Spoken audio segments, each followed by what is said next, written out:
Angelica Kluke had been battered over the head with a table leg.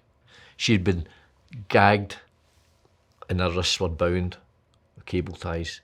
She'd been stabbed and she'd been raped. And then she'd been dumped under the floor like a bag of rubbish, concealed underneath the church floor.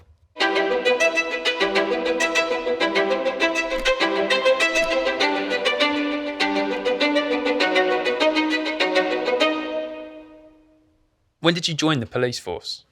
I joined the police in 1977, 21st of March 1977. It's a date ingrained in my mind. And I was a science technician, I was a senior technician in a school.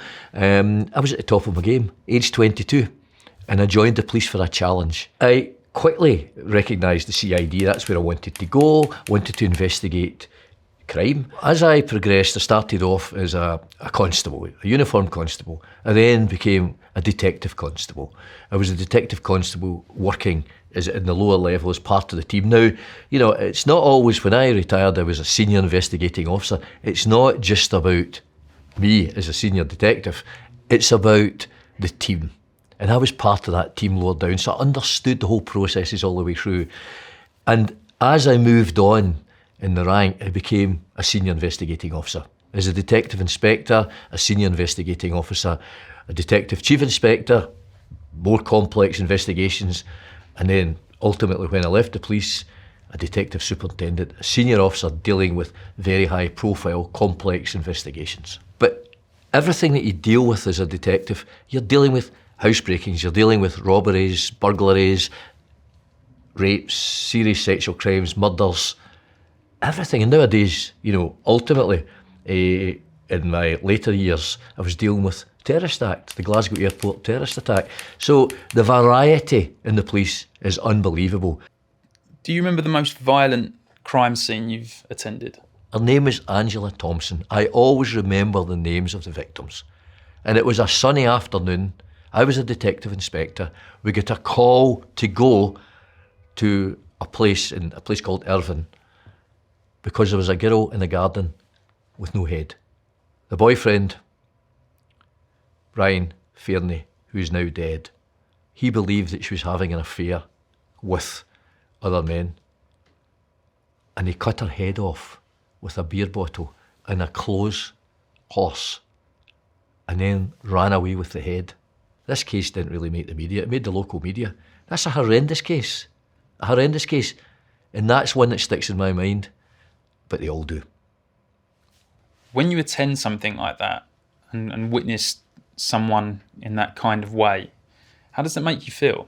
One thing that is talked about quite a lot in challenging roles like the police and the military and medical people is, do they become hardened to what they see? As far as I'm concerned, as a detective, I have never become hardened to what I see. Because you're human and you can't detach yourself from the fact that you're looking at a person that's been killed violently by another human being. So it's very difficult. It's very difficult. You're dealing with what you're always thinking in the challenging investigations, particularly the big complicated ones, where there's huge media pressure on you as a senior investigating officer. You're thinking, have I made a mistake? Is there something else we can do? Can we do this again? Because you know that whatever you do, you make a decision. Police officer that interviews in the street there, a detective sergeant or whatever, but ultimately the SIO, senior investigating officer, makes a decision. You're making a split-second decision. That can be tried and tested at court. People could be spending hours researching that decision that you made and say, why did you do that, Mr. Swindle? Why did you make that decision? And you keep records, policy files of it, things like that. But everything is so fast moving. There's a lot of emotions, a lot of pressure. But for me, I always looked at myself as I take a step back and assess. A calm, rational attitude. Is there a type of case or a case that sticks out with you that's had the biggest effect on you or particularly heartbreaking? I think probably one of the big ones, a personal and professional life-defining change for me, was the murder of a Polish student, Angelica Kluke, in a church in Glasgow in September 2006 by an individual called Peter Tobin. Angelika Kluk was a Polish student that came to Scotland to better her education and to make money to send back to her family in Poland. She stayed in a church in Glasgow, St Patrick's Church in Glasgow. She disappeared. She completely disappeared one day. It was been dealt with by the local uniformed chief inspector, backed up by the local CID as a missing person inquiry. But that changed as the week went on, because what the local chief inspector and the local CID established was that the last person she had been with was a person called Patrick McLaughlin, the handyman at the church. Patrick McLaughlin was in fact Peter Tobin, a missing sex offender. And that is when I became involved. I was a senior investigating officer dealing with various types of complex inquiries, and I get the call from the Chief Constable's office a Friday afternoon that this was now a high-risk missing person. Peter Tobin had raped and tried to kill 2 young girls in Havant near Portsmouth in the 1990s, early 90s, and he was sentenced to prison. That's why he was a sex offender. But he was a registered sex offender and had gone off the radar. So we have a real concern. Missing sex offender, using a false name, missing young woman. Where is she? Where is Peter Tobin? How did you know that Pat McLaughlin was Peter Tobin? How did you know that that was Peter Tobin using an alias? When Angelika Kluk went missing, it was established that she had been with, the last person she had been with was the church handyman called Patrick McLaughlin. And Patrick McLaughlin worked for a homeless charity called the Loaves and Fishes. He actually had a name tag, Patrick McLaughlin. What had happened was the local police, when they were making investigations, had gone public and they put that picture out publicly. And people came forward to say, that's not Patrick McLaughlin, that is Peter Tobin. So we arranged for the church to be searched. The church had been searched before, but the dynamics and the categorisation had changed. There was real concerns for Angelika Kluk. So the church was searched using a team of experts, POLSA, police search advisors, and found under the floor the body of a young woman. We couldn't say who that was at that time due to injuries. And the person that was vital to that was a person, Carol Rogers, who has appeared on LADbible before. And Carol was a scientist, and she told me, do not move the victim's body. And she explained why, because of the injuries and because of other body fluids, if the body was moved, it would mean that we could destroy evidence. So Carol said, okay, I'll go under there and take samples. Meanwhile, I'm dealing with the huge impact, the media, Sky TV, live stuff from the scene, and criticism by Angelika's family. Why didn't they find the body? Is that her body in there? We didn't know at that time. So all credit to the scientists, and that is one thing that I have always said as I progress through the police. Trust your experts and trust your team. And Carol, she lay under the floor and she took samples from the body of a young woman. And with what she found and what other scientists found, we could piece together what happened to that young woman. It was only as a result of clothing and other things and DNA ultimately that we identified that that woman under the floor was Angelika Kluk. Angelika Kluk had been battered over the head with a table leg. She had been gagged and her wrists were bound with cable ties. She'd been stabbed and she'd been raped. And then she'd been dumped under the floor like a bag of rubbish, concealed underneath the church floor. At this point, Peter Tobin becomes a suspect. How did it come to be that you arrested him for this crime? Well, there was various aspects about this investigation, but regarding evidence, regarding forensic evidence. But the big one, there was a manhunt. Peter Tobin's face was flashed all over national TV, and he was found in a hospital in London. He checked into a hospital in London in a false name, and someone recognised him. And that is how we became involved. That's how we tracked him down. And of course, when we start looking at Tobin, I decided when I saw the injuries that he'd caused and the way he had concealed her body, he had stayed at the scene for a couple of days, probably hoping that she wouldn't be reported missing. And then something changed, the dynamics changed in it, and he left the scene. And I thought in my mind, this guy is 60. You don't get to 60 and it's the first time you've killed in that fashion.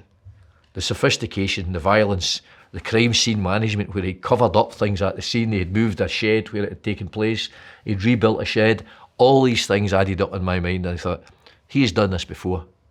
And that's when I decided to look at his life, because I believed that he'd killed other people. He was convicted of the murder of Angelica Kluck in May 2007. And after he was convicted, that is when we went public with Operation Anagram regarding other potential victims. We had been working in the background, but we couldn't go public before he was convicted of the murder of Angelica Kluck. There had been stuff with the case. We identified that Tobin had been in Bathgate, a place near Edinburgh, in 1990-1991, and it was the same time as a young woman, Vicky Hamilton, had gone missing. And the police, liaising with the police, the Edinburgh police that were dealing with that missing person, they conducted a full review of that missing person. And as a result of that review, they got forensic evidence that linked Tobin to the Vicky Hamilton case. And that also included searches of the house where he stayed, where they found a dagger. The Pulse or the search advisor teams found a dagger, and on that dagger was DNA. And there was a purse that was belonging to Vicky Hamilton that had been found at a bus station in Edinburgh, and on that purse was DNA. And the DNA was Peter Tobin's son. There was further inquiries done in relation to throughout the UK, looking at Tobin's life, where he was, timelining, looking at his whole life. We did it in liaison. Every single head of CID from throughout the UK was involved. And what they did was reviewed all our missing people. And one that came under the radar for us, Operation Anagram, was a missing girl, Dinah McNichol. She'd been at the Lip Hook Music Festival, and she'd been hitching a lift with the guy she met that day. And when she was hitching a lift, they get picked up, they get a lift from a guy, a Scottish guy. The person, they'd stopped at a service station, and the young guy that she was with had gone into the garage service station. And when he came back out, the car was gone. So Dinah was nowhere. Her money had been used, her card had been used along the route, along a particular route, and also in the town of Margate. And Margate is where Peter Tobin stayed at that same time, 1990, 1991.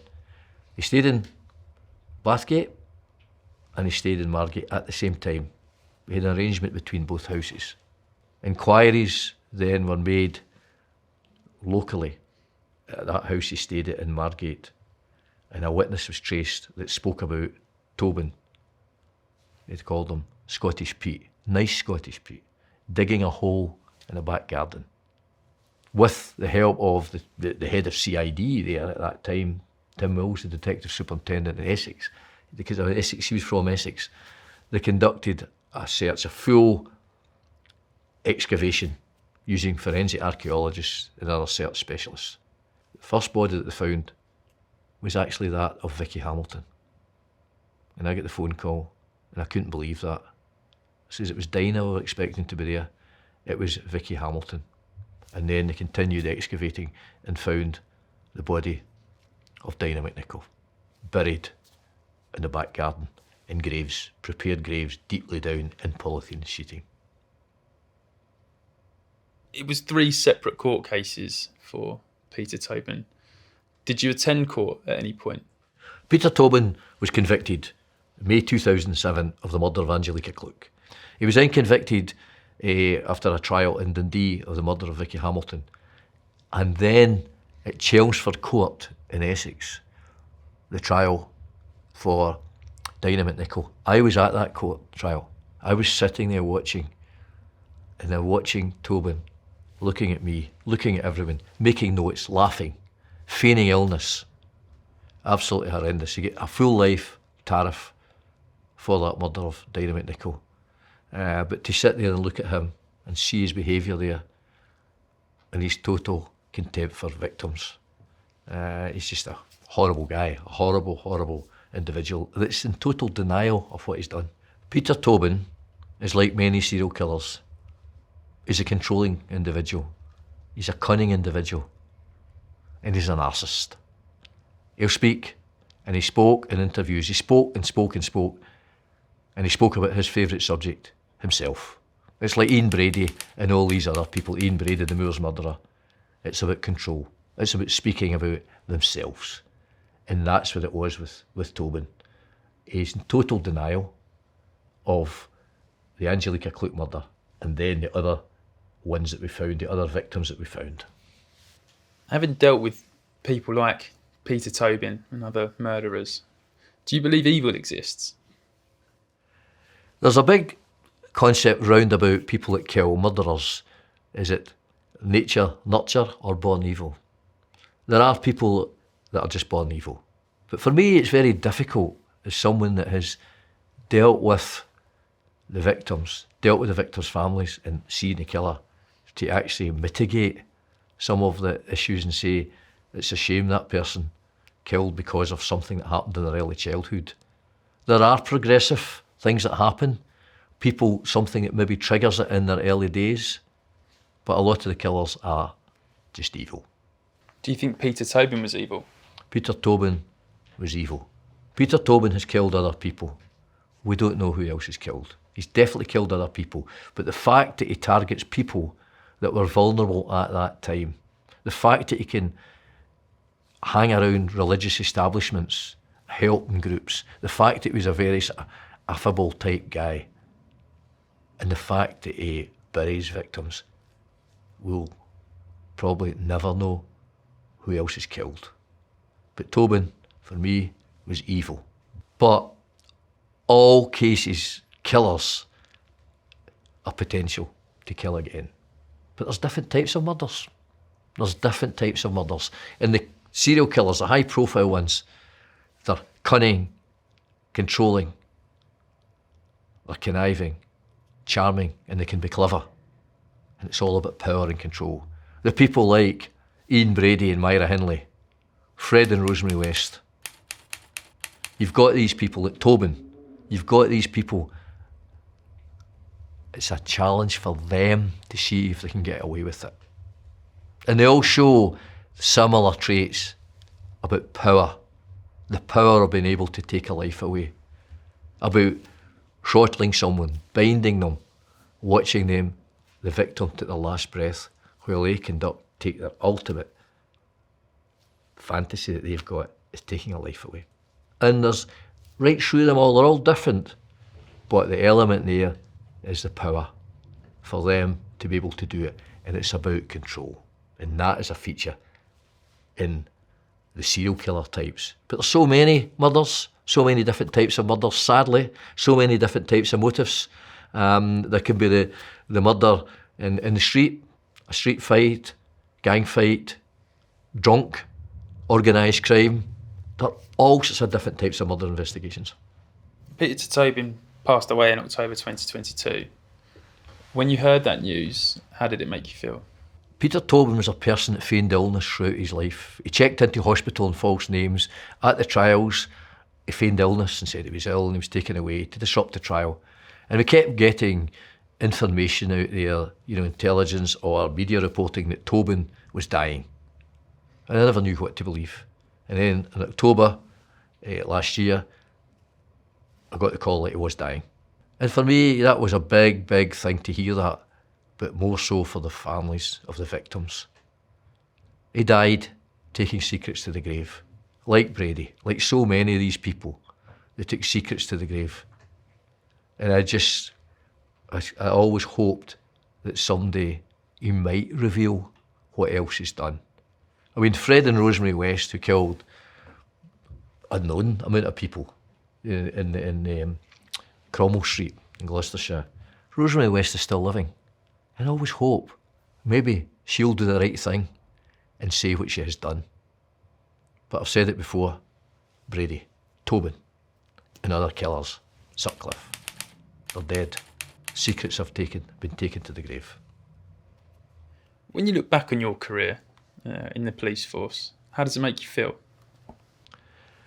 I look back at my time in the police and I think about everything. And I think about how lucky I was to be involved in working in such complex investigations. And when I left the police, I hate to use the word retired because, still there's life after the police, I always say, when my phone rings in the middle of the night, it's something to do with the family member. Before, my phone would ring in the middle of the night and it would be, someone's been murdered, there's a dead body lying in the street. That is the life you lead in the police. Working 20 hours a day, sleeping in offices, all sorts of stuff. But I look back at it and I say, I'm proud of what I did.